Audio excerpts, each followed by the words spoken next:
Terima kasih pemirsa, Anda masih bersama kami dalam Kominfo Newsroom. Pemirsa, pengelolaan sistem komunikasi publik yang dilakukan pemerintah tentunya sangat berpengaruh terhadap keberhasilan pembangunan nasional. Salah satu tugas dari Kementerian Komunikasi dan Informatika sesuai dengan amanat Impres, yakni melakukan pengelolaan komunikasi publik. Lalu bagaimana sistem komunikasi publik yang ada pada saat ini? Kita akan membahasnya bersama dengan Direktur Tata Kelola dan Kemitraan Komunikasi Publik Kemenkominfo Republik Indonesia, Bapak Hashim Gautama. Assalamualaikum, selamat sore Pak Hashim.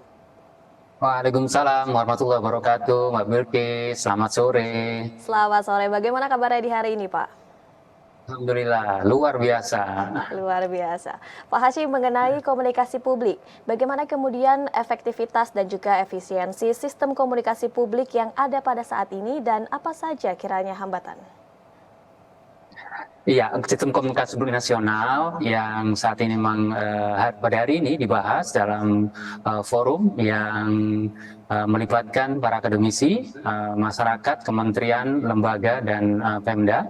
Dan ini saat ini memang ada hal-hal ya yang masih harus kita tingkatkan ya dalam rangka membuka ruang-ruang yang harus diisi ya supaya efektivitas dari komunikasi publik ini bisa meningkat ya. Dan apalagi tantangan saat ini di mana era digital ya luar biasa sekali dan juga banyak permasalahan yang masih harus Itulah ditangani. komunikasi Namun publik demikian ideal sesuai arahan Presiden. saat ini komunikasi publik kita usahakan terus bisa berlangsung dengan baik ya. Contohnya kemarin pada saat perhelatan G20 di Bali. Dan hambatan-hambatannya apa saja? Ya, kita di internal pemerintah sendiri masih ada beberapa hambatan terkait dengan kelembagaan ya, di mana ada kalau di pemerintah daerah itu ada Dinas Kominfo yang memang baru berdiri dan mereka ini masih pada tahapan awal untuk melaksanakan tugas dalam komunikasi publik. Dan di situ juga di beberapa kementerian lembaga dan pemerintah daerah juga ada permasalahan ekosektoral sehingga komunikasi publik masih dilakukan secara silo-silo ya, secara masing-masing, secara sendiri. Yang berikutnya terkait dengan hambatan SDM ya, kita tahu di ASN ada jabatan fungsional Peranata Humas sebagai sumber daya manusia dalam komunikasi publik pemerintah kepada masyarakat. Dan ini pada saat ini pembinaan dari Peranata Humas ini ya kita terus tingkatkan dengan pola-pola yang lebih baik, pembinaan secara menggunakan platform digital dan juga mendorong sertifikasi dari kompetensi Peranata Humas di Indonesia. Berikutnya lagi terkait dengan yang saat ini kita bahas pada siang ini, yaitu terkait dengan payung hukum, di mana payung hukum dari atau kebijakan komunikasi publik nasional ini masih perlu dibuat payung hukum yang sifatnya menyeluruh. Jadi yang ada sekarang baru instruksi Presiden ya terkait nomor instruksi Presiden tahun 2019 dan 2015 itu masih menyangkut terkait bagaimana efektivitas dari penyelenggaraan komunikasi publik yang dikoordinasikan oleh Kementerian Kominfo. Nah, itu sudah bagus, pada saat ini sudah dapat mengkoordinasikan, tetapi masih ada ruang-ruang tadi yang perlu diperbaiki dan juga bagaimana juga mengundang partisipasi publik supaya lebih tinggi lagi. Demikian, Mbak Bilqis. Baik, masih perlu banyak ruang yang diperbaiki dan terus ditingkatkan, dan tentunya komunikasi publik yang efektif ini juga akan menjamin informasi dan capaian membangun informasi terdiseminasi dengan baik, begitu ya Pak ya.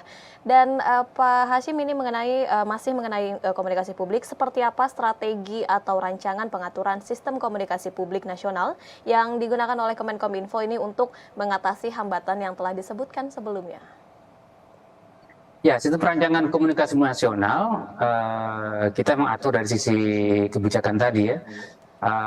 Pada saat ini, pada tahun ini kita menyusun naskah urgensi komunikasi publik itu, sehingga kita mendapatkan masukan dari terutama dari para akademisi ya, sejauh mana kita dapat mengatur kebijakan nasional secara komprehensif. Dan pada tahun depan kita lanjutkan dengan menyusun peraturan presiden, ya, agar kita tahu bahwa komunikasi publik atau layanan publik yang sudah disediakan oleh pemerintah yang saat ini mungkin kurang tersosialisasi, kurang terinformasikan kepada masyarakat, ya, sehingga masyarakat tidak tahu. Nah, itu kita nanti jembatani dengan perpres ini sehingga layanan publik tadi bisa terdelivered, ya, bisa tersampaikan kepada masyarakat, sehingga kita berharap bahwa masyarakat dapat menggunakan layanan publik itu dan dapat berpartisipasi dalam proses pembangunan ini. Nah, dengan demikian dari antara layanan publik yang tersedia, ya, seperti untuk permohonan informasi, layanan publik lainnya juga dapat digunakan oleh masyarakat, sehingga ketemu antara penyediaan kebutuhan masyarakat dan juga partisipasi masyarakat tadi. Demikian. Baik, inflasi ini diharapkan sampai kepada masyarakat dan dapat berpartisipasi dalam proses pembangunan dan juga ini bertemu antara penyedia kebutuhan dan juga kebutuhan dari masyarakat. Penyelenggara komunikasi publik ini tentu sangat krusial begitu Pak Hashim. Seberapa besar memangnya kontribusi sistem komunikasi publik terhadap pembangunan nasional? Kontribusi, ya, seberapa jauh kontribusinya ini sangat-sangat besar dalam proses pembangunan nasional ini, karena pada sisi outcome dari komunikasi publik yang baik antara pemerintah dan masyarakat, ya, itu akan meningkatkan trust atau kepercayaan publik kepada pemerintah, sehingga kepercayaan publik ini tentunya akan menjaga stabilitas nasional, ya, dalam rangka pembangunan ini, keberlanjutan pembangunan nasional. Dan tidak hanya itu, tetapi pembangunan nasional ini sangat berkualitas karena melibatkan partisipasi publik. Ya, semakin tinggi partisipasi publik, ya, semakin baik. Jadi dengan trust, ya, dengan kepercayaan masyarakat dapat menjamin keberlangsungan pembangunan nasional ini. Demikian. Baik, menjaga stabilitas nasional, kemudian juga keberlanjutan dari pembangunan nasional. Kemudian seperti apa Pak Hashim rancangan pengaturan sistem komunikasi publik nasional ini dari Kominfo seperti apa? Ya, rancangan yang ada ini kita memang melibatkan membuat arsitektur dari sistem komunikasi nasional tadi, ya. Arsitektur ini melibatkan apakah nanti komunikasi itu akan secara langsung, ya, dari pemerintah kepada masyarakat. Dan juga yang kedua adalah bagaimana nanti komunikasi yang melibatkan kemitraan dengan masyarakat, yaitu komunikasi yang tidak langsung. Jadi kita juga berupaya untuk memberdayakan masyarakat dengan terlibat dalam proses komunikasi nasional ini. Demikian. Baik, kemudian siapa saja pihak yang terlibat dalam pengembangan sistem komunikasi publik untuk terus berkembang dan juga ini sampai kepada masyarakat? Siapa saja yang terlibat? Ya, stakeholder, ya, pemangku kepentingan dalam komunikasi nasional ini yang tadi yang langsung itu tentunya adalah penyelenggara negara ini, ya. Karena ini dalam perpres, maka yang diatur adalah kementerian, lembaga, dan pemerintah daerah yang terlibat dalam proses komunikasi, terutama dalam memenuhi hak-hak masyarakat terhadap informasi dan melakukan komunikasi publik kepada masyarakat. Itu dari sisi penyedia, dari sisi pemerintah, dan dari sisi masyarakat pasti terlibat, ya, karena memang mereka nantinya boleh memohon informasi, boleh partisipasi dalam rangka menyalurkan aspirasi, pendapat, seperti itu.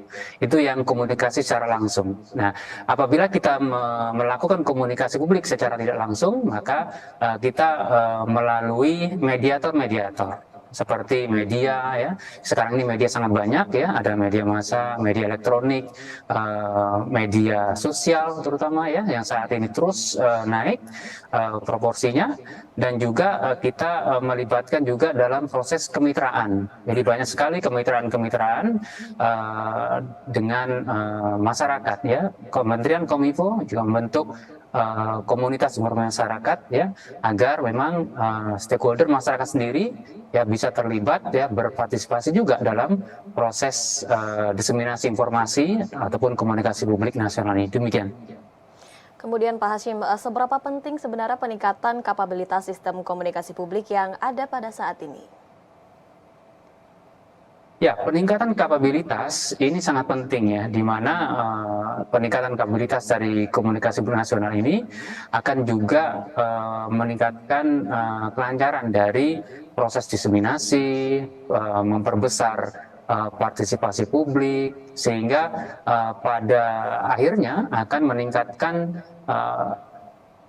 tercapainya outcome ya, yaitu trust dan kepercayaan masyarakat tadi, sehingga kapabilitas ini juga akan mempengaruhi kualitas dari proses pembangunan ya, kualitas dari keberlanjutan proses pembangunan di Indonesia. Demikian. Baik, tersampaikan informasi ini juga akan menentukan keberhasilan pembangunan nasional dan tidak terkecuali juga bagi masyarakat di daerah 3T, Pak Hashim. Bagaimana kemudian komunikasi publik yang dilakukan atau yang disampaikan kepada masyarakat yang ada di daerah 3T, apakah memerlukan treatment khusus begitu? Ya, betul. Jadi komunikasi publik ini tidak hanya berada di daerah-daerah yang perkotaan, yang di mana akses internet mudah, komunikasi partisipasi juga mudah, gitu. Tapi Kementerian Kominfo juga sangat perhatian kepada daerah-daerah 3T, ya, seperti komunikasi secara langsung, ya.